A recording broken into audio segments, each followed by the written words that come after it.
Hey, good afternoon, everybody. It's Rick Asbury coming to continue our Bible study into the book of Zechariah. Today, we're going to try to finish up chapter 1. That'll be verses 18 through 21 today. Don't know if we'll get to finish it up, but I'm going to try. All right, hope everybody's had a great Friday. I've had an okay day. Hey, Preacher Porter. Good to see you jumping on here today. Sorry I missed you and Preacher Sunday this morning. Had breakfast with the family. We have that every Friday. And then I had errands to run.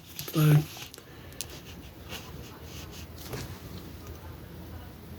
thank you for watching. Anyway, yeah, I missed Brother Sunday. I missed you. But anyway, that's how life works, I guess. So, but our family, my brothers and sisters, we meet every Friday morning.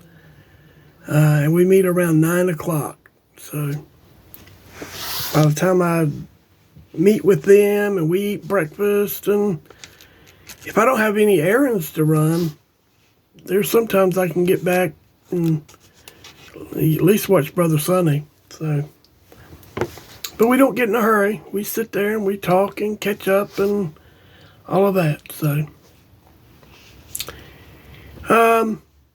anyway, continue praying for me, boys. As far as my arm goes, it's not been a good day. But anyway, guess what? At least I got an arm that can hurt. Amen. Some people don't have an arm that can hurt. But I go to the orthopedic doctor a week from yesterday, the 30th.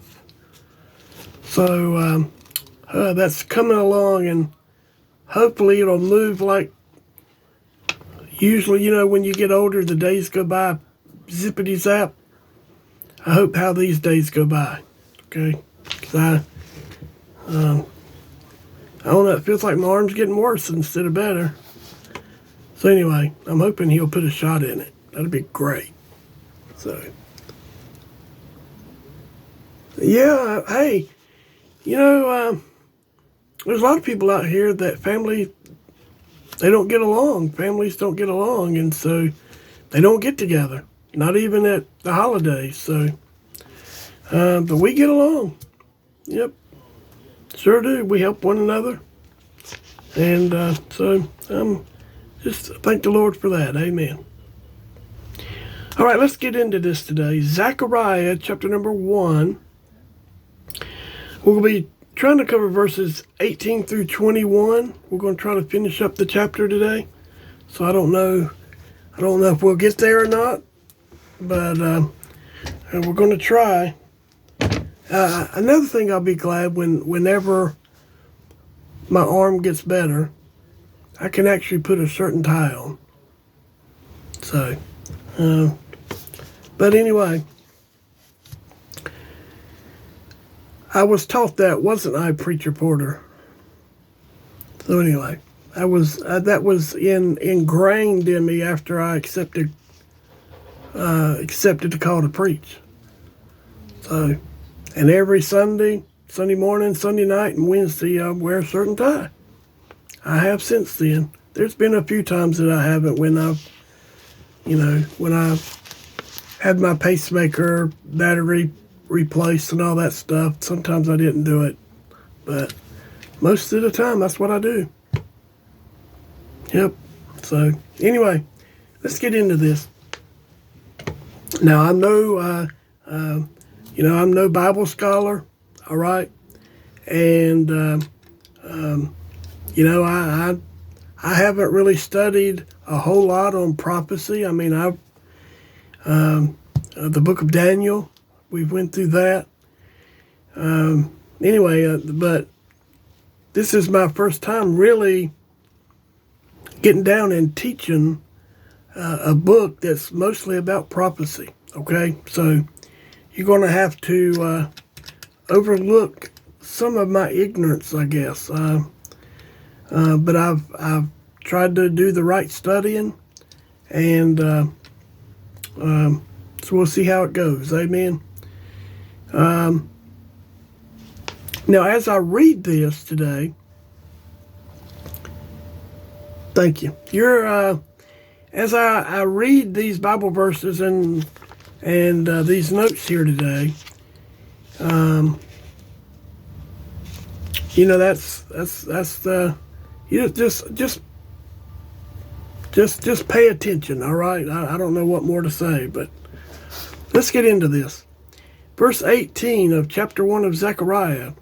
Then lifted I up mine eyes and saw, and behold, 4 horns. Now he's getting into the second vision now. We went through that first vision over there about the myrtle, the guy he was at the myrtle trees. We saw where it was the Lord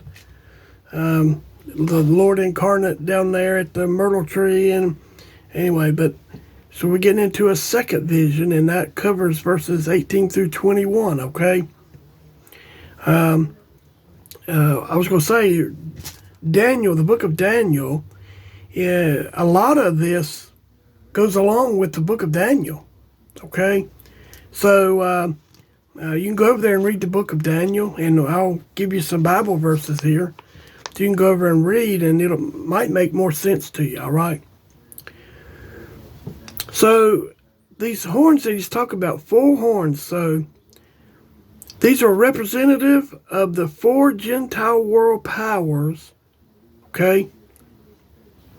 And earlier introduced by Daniel, all right? So you can go over there, Daniel chapter 2, chapter 7, and chapter 8.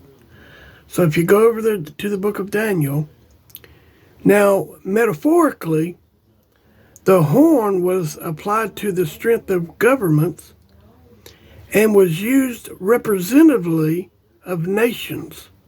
So look at Daniel.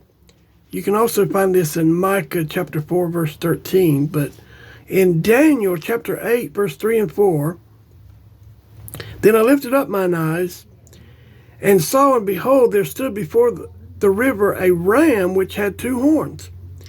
And the 2 horns were high, but one was higher than the other. And the higher came up last. I saw the ram pushing westward and northward and southward, so that no beast might stand before him. Neither was there any that could deliver out of his hand, but he did according to his will and became great. So horns symbolize power. Okay, that's what they symbolize. And the number 4 symbolizes universal. So you can go and do numerology in the Bible. That's a good study to do. I was laying in bed thinking this morning about all the numbers that are in the Bible, that are used in the King James Bible. It's 1, 2, 3, and 4, 5, 6, 7. I can't remember. I think 8, 9. Oh, something's going on outside. If you hear a beeping noise.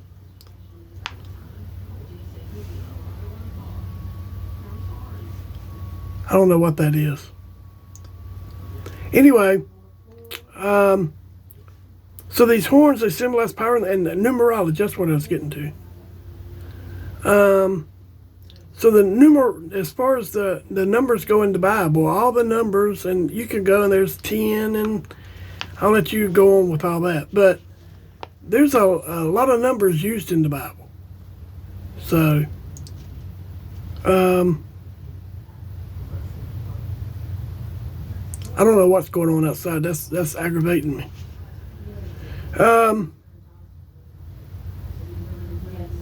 So anyway, so this then is speaking of universal power. Now, you can look at the Roman system, if you will. America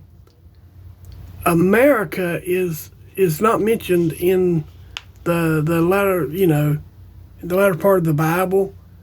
I think America is going to get sucked up, or however you want to term it there. But I think it's going to get done in, it's just going to be everything, there's talking about a one world government. And so I think America is eventually going to get caught up into that, and there'll be a one world currency. And you've been hearing them talk just recently about Trump talking about buying Canada or something, and they was talking about they would have this one currency that would work and all that. So I don't know what all that is. All right, and so I don't know what's going to become of all that. But anywho, so then we get to verse 19. It says, "And I said unto the angel that talked with me, What be these? And he answered me, These are the horns which have scattered Judah, Israel, and Jerusalem." Okay? Swallowed up in the common market. That's what I was trying to think of. The common market. So if you look over there, the Euro nations over there, the common market they call it, and I think that's where eventually America will go. Now, I don't know if that's anytime soon, because Donald Trump he's for America and America only, America first. So I don't know how soon that'll be, but I think that'll happen. So anyway, so he says here, the four horns which scattered Judah, Israel, and Jerusalem are four nations, and that would be the Babylonians, Medes and Persians, Macedonians, and Romans. So, as the Lord on the prophet's inquiry explains here. So, and Daniel unfolds most fully in Daniel 2, okay?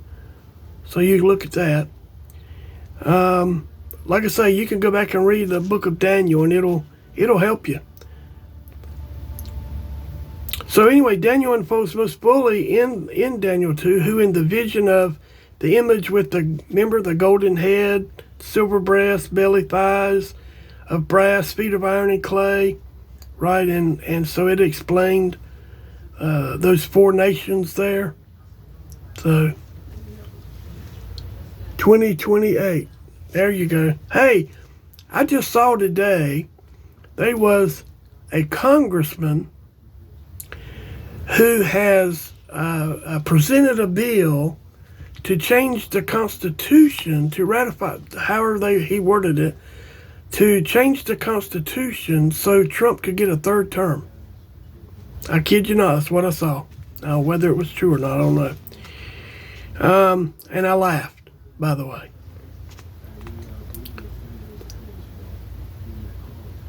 So we see back in Daniel, we saw that image about the golden head and all that it meant, right? And then we saw in another vision of the four beasts in Daniel chapter 7 was a lion, a bear, a leopard, and another unnamed dreadful beast.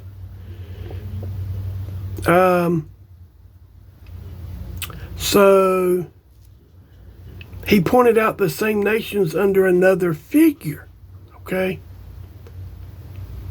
But that the Medes and the Persians, after the victory of Cyrus, were one kingdom, no one will doubt. I don't know what that means, but they was after the Medes and the Persians, after the victory of Cyrus, one kingdom. All right.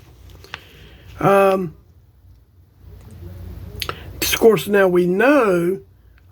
Go get a little ahead of myself. We know who's going to take over the last. Right, it's going to be Jesus Christ. He's going to set up the kingdom. So he could govern at 100. Yeah, I don't know about all that. I just think they ought to be a cutoff of age, probably 75 would be a good cutoff. Anyway, that's just my opinion. Of course, some people at 80 are better than people at 50. I'll give it that. But anyway, I'm getting off my thing here. So when this vision was beheld, the kingdom of the Babylonians had now passed away. So that of the Medes and Persians was the instant, right? It took over. That's what it was supposed to do. These nations were supposed to, when one got defeated, the other, it would just take over. And that of the Greeks and the Macedonians and of the Romans was yet to come. Okay, as you see over there in the book of Daniel. So some see here an allusion to the prophecy of Daniel concerning the Babylonians, the Medo-Persians, Macedonians, and Romans. Okay? So others take the four horns to represent Assyria, Egypt, Babylon, and Medo-Persia. All had scattered Israel. Okay?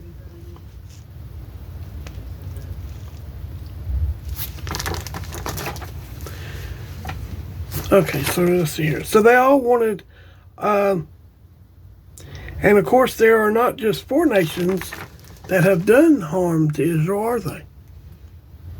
Look over there what's going on now. And there's going to be more, by the way. Okay? There's going to be more as we see as it gets closer to the end. So then we get to verse 20. I'm trying to hurry here. And the Lord showed me 4 carpenters. Okay? So the word is literally the term for stone workers, metal workers, and wood workers, right? Carpenters, you build stuff. Preacher Porter, Joseph Porter, he built stuff. He did. I don't know how much he builds now. He was a woodworker. He still woodworks every once in a while, I guess. Preacher Porter, I guess you do that. But a carpenter. People that build.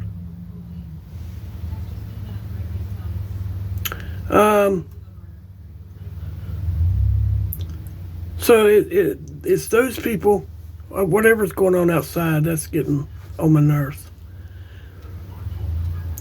Those who shape material with hammers and chisels. Okay? So these hammers represents the nations which overthrow the 4 horns. And you can go back to verse 18 there.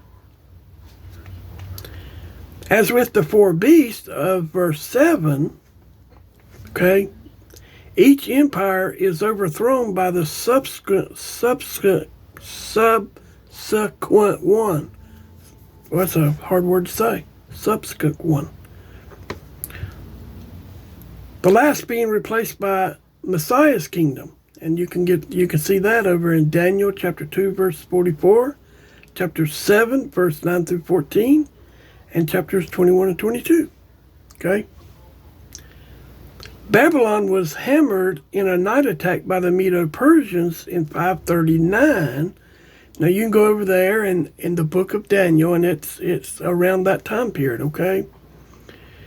The Roman Empire, revived in the last days, according to Daniel, will be hammered by the returning Messiah.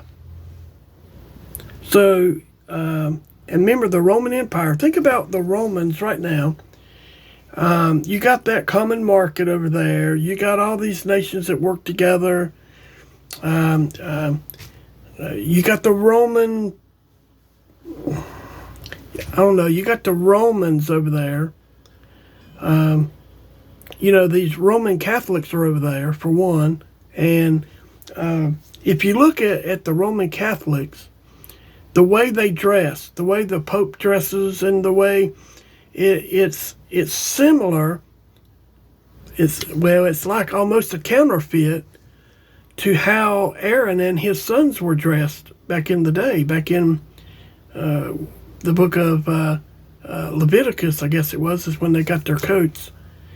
Remember, he had a mitre on his head, and he had these coats and all this stuff. And if you look at the Roman Catholic, if you look at their priest, you look at the Pope, they're dressed like that. They got these things. He's got the Pope has got the big mitre on his head, and he's got all this stuff on. And Satan always has a counterfeit. All right. I heard a preacher preach one time, and he said the Roman Catholic Church, it's his words, not mine, but he said they were a whore church. Okay? That's just what he said. But I just used the word counterfeit. All right? I guess what he was saying was they were Satan's church. Now, I truly believe that there's going to be saved people out of every denomination. Well, besides some. I mean, I'm not talking about the Jehovah's Witness. Maybe they are. I don't know. That's a cult. The Mormons, that's another cult. Seventh-day Adventists. Anyway, anybody can be saved. So it doesn't matter what they call themselves, as long as they believe the death, burial, resurrection of Christ, and of course the virgin birth, death, burial, and resurrection of Jesus Christ. They believe, and they totally put their trust in Him. They can be saved. It doesn't matter what denomination they are. That's what you have to do, because the Bible tells us we have to believe. Okay? So anyway. Then in verse 21, then said I, what come these to do? And he spake, saying, these are the horns which have scattered Judah, so that no man did lift up his head. But these are come to fray them, to cast out the horns of the Gentiles, which lifted up their horn over the land of Judah to scatter it. All right. Hope I'm explaining this good enough and making sense. All right. I really do. I'm going strictly by the notes that I have. So the several methods employed or to be employed in crushing the Gentile powers which scattered Judah are hereby referred to. Okay? For every one of the four horns there was a cleaving artificer, that's the right word, artificer. Anyway, to beat it down, right? So carpenters. Isn't that something that Jesus was a carpenter while he was on this earth? He built stuff, didn't he? We don't know what he built. Never says. He built a way for us to go to heaven. Amen. For every enemy of God's people. So all the enemies of Israel, okay, all the enemies against the Jews. Now you think about it. You had Hitler. He was an enemy of the Jews, right? He killed them. He killed a bunch of them. I don't know how many thousands it was. It was thousands of Jews that he killed. Him and his people. Him and his people, leaders. He killed Jews. And you know what? There's people that's still against the Jews. And you know what? They're God's people. And he said people would be against them. They don't like them. Now, the Jews, the Israeli people, most of them haven't accepted that Christ was the Messiah. They're still waiting on the Messiah. And one day he's going to show up and catch them off guard. Amen. That's what's going to happen. Guess what? He's going to catch us Christians off guard too if we're not careful. We're supposed to be looking and waiting for him. I don't know how many people are. For every enemy of God's people, God has provided a counteracting power adequate to destroy it. Trust me, the devil can't destroy you. The devil can't get in your heart. The devil can't, if you're saved by the grace of God, the devil, the only thing he can do to you is get you to doubt, get you to be lazy on God. You know what? He can't get you unsaved. How about that? If you got saved and you know you got saved, you got John 3:3 born again, guess what? You can never be unsaved. Now you might get a little backslidden, all right? I don't know, but we can never be unsaved. Now, if you get saved and then you get lazy on God and you're not working for Him, and you're lazy, He might just put you on a shelf. Or you know what? He might just take you on home. And then you won't have no crowns to lay at His feet. How sad that'll be.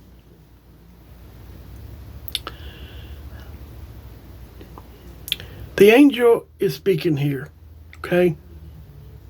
That's the angel that's speaking. The horns are they that scatter Judah and lay them helpless. They frayed them, or they whipped them, right? The enemies of Judah had not only defeated them, but scattered them to the winds. They didn't just defeat them. I mean, God, He gave these Gentile nations the authority to come and take His people into captivity. Okay? He gave them the authority to do that. But guess what? After they get let loose, He's going to punish. He's going to punish them. He punished Babylon. After the people were let go and they were able to go back to Jerusalem, He did. King Nebuchadnezzar, think about this now. King Nebuchadnezzar, God, what did He do? He made him into an animal, didn't He? He made him into an animal for 7 years to show him who was the Lord, who was the real God, who was really in charge. You know, Nebuchadnezzar thought he was something big and, something powerful, and he was. Only because God let him be. But God took him down a peg. And you know what? God will take you down a peg too, me as well, if we get too big for our britches. That's what my mama used to say. I've heard that term all my life. Don't get too big for your britches. And so if we do that with God, if we get too big for our britches, we think we know what's best, then He'll take us down a peg. All right? He will. Luke chapter 21, verse 24. And they shall fall by the edge of the sword, and shall be led away captive into all nations. And Jerusalem shall be trodden down of the Gentiles until the times of the Gentiles be fulfilled. So that's what's going to happen. That's what did happen, and if we're not careful, we can let it. He can do it again. We're supposed to be watching and looking and waiting for Him to come back. And I'm pretty sure that He's going to catch some people off guard. He's going to catch Christians off guard. And it's going to be too late to go and do anything. Now, are you going to lose your salvation? No. If you're truly saved, no. But you won't have any crowns to lay at His feet. How about that? You're going to go up there. You're going to go to heaven. and you're going to go empty-handed. That's a sad commentary, but that's what's going to happen. So, alert. That's right. We got to be alert. Got to be on guard. Like a good soldier is supposed to be. We're supposed to be on alert. So, you know what? That's the lesson for today. All right. Hope you got something out of it. Hope I made sense. Talking about this being alert, right? Talking about this being alert. In our military today, you know what? They're not on alert. They're not on alert over there in our government. They've let homosexuals come in. They're giving them drag queen. What did you call it? Drag queens. They let them come in. Look at the Secretary of, I can't remember if it was Health and Human Services. One of the secretaries was a man that wanted to be a woman. And in the uniform, okay, in the uniform, he was dressed as a woman, and they let that go. So I'm looking forward to our Secretary of Defense, Pete Hegseth, getting confirmed, probably sometime tonight. And all this woke stuff's going to be gone. The military is not supposed to be for, well, I tell you what, Preacher Sunday calls them fairies. All right? The military, you can't let people if you want to serve, there's got to be standards. All right? There's got to be standards. And Obama just messed up the military when he went to don't ask, don't tell. I'm not for that. Okay? I don't want to be mean to nobody. All right? Don't get me wrong. Don't be mean to nobody. But at the same time, our military is supposed to be a fighting force. We're supposed to go and win battles, not try to get out of them. I don't know. I could just go on and on. But I'm glad President Trump, it's good to say that, by the way. I'm glad President Trump signed an executive order that he's only going to acknowledge two genders. Male and female, right? In the Bible, how many genders are they? It's two. You know what? You don't see in the animal kingdom.